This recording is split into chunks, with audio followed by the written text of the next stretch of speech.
일본에서 대회 시작하기도 전부터 한국을 자극하면서 각종 전망을 쏟아내놓고 있습니다. 그런데 오늘 들어온 속보에 따르면 정작 일본 내부적으로 엄청난 위기를 맞고 있다고 하는데요. 왜 한국에 대한 날선 발언을 이어가다가 결국 자신들이 큰 어려움에 빠져 있는지 살펴보겠습니다.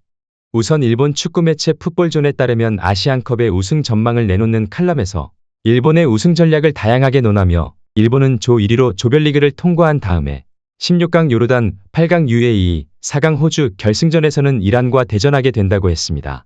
그러면서 일본인들은 시합이 모두 최고의 시간대인 일본 시간 오후 8시 30분이라고 했습니다. 당연히 많은 전문가들이 결승에서 한국과 일본이 붙을 것이라 이야기하고 있는 가운데 유독 일본에서는 한국이 아닌 자신은 이란과 경기를 갖게 된다고 한국을 우승감이 아니라고 평가한 겁니다. 또한 일본이 조 1위로 올라가서 이러한 상대와 붙는다면 마치 우승해주세요라는 대진표와 시간대라면서 조 1위로 올라가면 일본은 곧 우승을 의미한다. 이것은 확정적인 의미라고도 덧붙였습니다. 그러면서 더욱 황당하게도 한국과 붙을 수 있는 가능성이 있기는 있다고 잘난 척을 더했는데요. 그들은 일본이 뭔가 크게 잘못되는 상황이라면 조 2위로 올라가게 될 수도 있다라며 만약 그렇다면 16강 상대가 한국, 8강 상대는 이란, 준결승이 카타르이며 결승전이 호주가 된다라며 아시아 상위 랭커들과 다 싸워야 한다는 코스로 이것은 다소 험난한 길이라고 했습니다. 특히 16강에 한국을 만나는 것은 일본 입장에서는 껄끄럽지만 무조건 이길 것이라 문제는 없다면서 자신들은 유럽 강호들을 줄줄이 격파했다며 이에 대해 자신감을 뽐내고 있었던 것입니다. 또한 일본 매체 사카킹 등에서는 이제 일본은 더 이상 아시아가 아니다라는 탈아시아론을 들고 나와 일본이 이제 아시아 팀들하고 겨루는 것은 낭비이며 월드컵에 초점을 맞춰야 한다고 강조하기도 했습니다. 자신들은 아시아에 속해 있지만 사실상 축구로는 유럽이라는 독특한 세계관을 소개하기도 했습니다. 여기에 한국팀을 깎아내리면서 아시아에서 가장 유명한 것은 일본 축구팀이라고 못을 박았습니다. 일본의 풋볼존에 따르면 한국은 팀으로서 최강은 아니라고 여겨진다고 말하면서 가장 유명하고 경험이 풍부한 수비수인 김민재와 토트넘의 핵심 공격 자원인 손흥민을 보유하고 있으며 김민재는 나폴리를 우승으로 이끈 주역 멤버이고 이는 미넨에서도 여전히 증명되고 있다고 했습니다. 또한 손흥민은 토트넘에서만 최소 5년 이상 전성기를 누리고 EPL 득점왕도 했다고 소개하며 한국 주장으로서 한국팀을 이끌고 있다며 한국팀에 대한 특징을 소개한 모습입니다. 다만 매체는 이 선수들 외에는 그다지 한국은 인상적이지 않다는 말을 전하고 있습니다. 즉, 손흥민과 김민재를 뺀다면 별게 아니라는 전제를 깔고 있어 논란이 되고 있는 겁니다. 반면 이란에 대해서는 이번 대회에서 가장 완성된 공격진을 보유하고 있다고 거론했고 일본의 결승전 상대가 이란이 될 가능성이 여러 가지로 매우 크다고 판단하기도 했습니다. 그러나 이것은 매우 큰 오판인데 한국은 손흥민, 김민재는 물론 이강인, 황희찬 등 유럽파가 즐비하며 물론 일본 선수들 대부분이 유럽에서 차출되었다고는 하지만 한국의 명성에는 한참 떨어지기 때문입니다. 실제 AFC는 공식 홈페이지를 통해 이강인 등 5명을 카타르 아시안컵을 빛낼 베스트 영스타로 소개했고 AFC는 2001년생인 이강인에 대해 박지성의 후계자가 될 수 있을까라며 활약을 기대했습니다. AFC는 지난해 여름 프랑스 최강 클럽 PSG의 유니폼을 입은 이강인이 팀에 빠르게 녹아들었고 킬리안 음바페, 우스만 덴벨레 등과 더불어 PSG의 핵심 멤버로 자리 잡았다고 이강인을 치켜세웠습니다. 또한 자심 알자심 아시안컵 조직위원장은 손흥민은 아시아를 넘어 세계적으로도 최고 스타 중 하나라며 손흥민 등 유럽에서 뛰는 세계적 선수가 카타르로 와서 경기를 펼치는 건 관중들에게 특별한 느낌을 선사할 것이라며 손흥민을 대회 최고 선수로 꼽기도 했습니다. 중동에서는 한국의 손흥민에 대해 매우 정확하고 오히려 내부 사정까지도 잘 알고 있었는데요. 알자심 위원장은 해리 케인이 떠난 후 많은 사람이 토트넘이 잘할지 의심했지만 토트넘의 주장 손흥민은 많은 골을 넣으면서 좋은 시즌을 보내고 있다며 주장다운 역할과 리더십을 보여주고 있다고 말하기도 했습니다. 실제 사우디에서는 손흥민에게 약 2,500억 원의 몸값을 보장하며 이적을 제안하기도 했습니다. 월클급 최고 커리어를 보낸 이들에게만 오퍼를 하는 중동이기에 한국을 보는 눈이 사뭇 다른 것입니다. 그들은 한국팀은 그야말로 월클급 선수들로 화려하다라며 황희찬도 언급을 했는데요.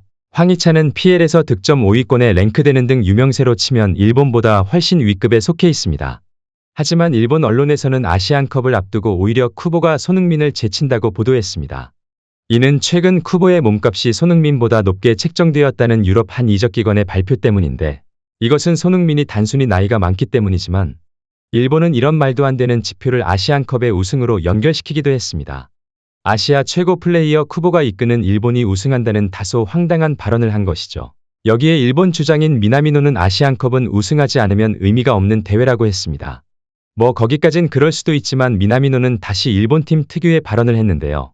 이름도 들어본 적 없는 나라와 대결하는 상황이다. 반드시 우승해야 한다라고 했습니다.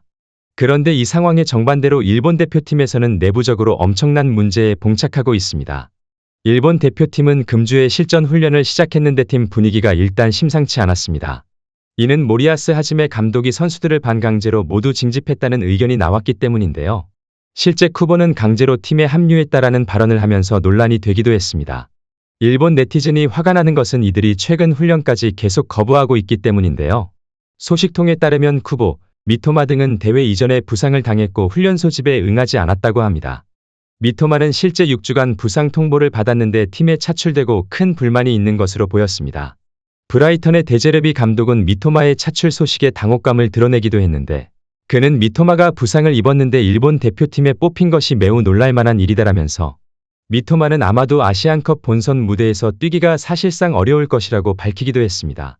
하지만 일본 네티즌들은 손흥민은 안아골절이 왔는데 월드컵 무대에서 단 몇 주 만에 곧바로 뛰기도 했다며 국가대표 자리에는 저러한 투지로 임해야 하는데 일본 선수들은 황당하다는 발언을 이어갔습니다. 여기에 쿠보 역시 약간의 허벅지 부상을 대회 일주일 전에 당한 것으로 소식이 들려왔는데 쿠보 역시 훈련에 참여하지 않았고 앞으로 대회에 보일지도 의문이라는 의견이 지속되는 상황입니다. 하지만 일본 언론은 오히려 이러한 소식에 대해 황당하게 한국 측을 비난하고 나선 모습입니다. 일본 언론 풋볼존에 따르면 한국에서 일본 선수들이 아시안컵 참여하는 태도에 대해 다뤘다면서 일본 선수들은 아시안컵에서 우승을 원하고 현재 어느 팀보다 팀 분위기가 좋다고 했습니다. 한국에서 저렇게 말하는 것은 일본에게 우승컵을 내줘야 해 경계하기 때문이라고 이야기했습니다. 하지만 얼마 전 아스날의 수비수 토미야스는 아시안컵을 1월에 하는 이유를 모르겠다고 했으며 한창 주가를 올려야 하는 상황에 팀에서 나간다면 자신의 입지에 신경이 쓰인다는 취지의 발언을 했습니다. 따라서 일본에서는 팀 내에 유럽파 선수들을 입단속을 하고 있는 것으로도 파악되고 있습니다. 일본 네티즌들은 팀이 월드클래스라고 칭찬했더니 선수들 스스로 착각을 하고 있다. 국가의 팀보다 개인주의가 득세하는데 이런 장면까지는 상상도 못했다라며 충격을 받습니다. 반면 한국팀은 캡틴 손흥민을 중심으로 최고의 분위기로 훈련에 임하는 것으로 판단되고 있는데요. 손흥민은 믹스트존 인터뷰에서 한국이 우승하도록 국민의 기대에 부응하겠다라고 밝혔습니다. 전의를 불태웠으며 선수들과 긴밀한 소통을 이어가면서 필승을 다짐하는 모습이었습니다. 손흥민에 따르면 국대 축구 분위기는 이보다 더 좋을 수가 없다고 하는데 특히 이번 손흥민 주장 세대와 오히려 클린스만 감독과 합이 잘 맞는다는 말도 나옵니다. 클린스만의 자유 축구가 선수들에게 압박감을 덜어준다는 말입니다. 물론 클린스만은 여전히 여론이 좋지 않은 편인데 만약 이번 아시안컵에서 우승한다면 64년 만에 한국을 우승시키는 업적을 달성하는 것이기 때문에 여론은 단번에 바뀔 수 있습니다. 한편 손흥민 본인 역시 아시안컵으로 달려온 것은 우승을 위해서입니다. 아시안컵의 우승은 EU아로나 코파 아메리카 등등 대륙별컵 중 하나에서 우승을 했다는 의미이기에 손흥민의 커리어 중에서 제대로 된 우승컵을 들 수 있는 몇 안 되는 대회이기 때문입니다. 월드컵보다는 떨어질 수는 있지만 결코 작은 우승은 아니라는 뜻이기도 합니다. 많은 축구팬들은 오히려 최고 월클들이 모인 한국팀이 더욱 결연한 자세를 보인다는 반응을 나타내고 있습니다. 영상을 시청해 주셔서 감사합니다.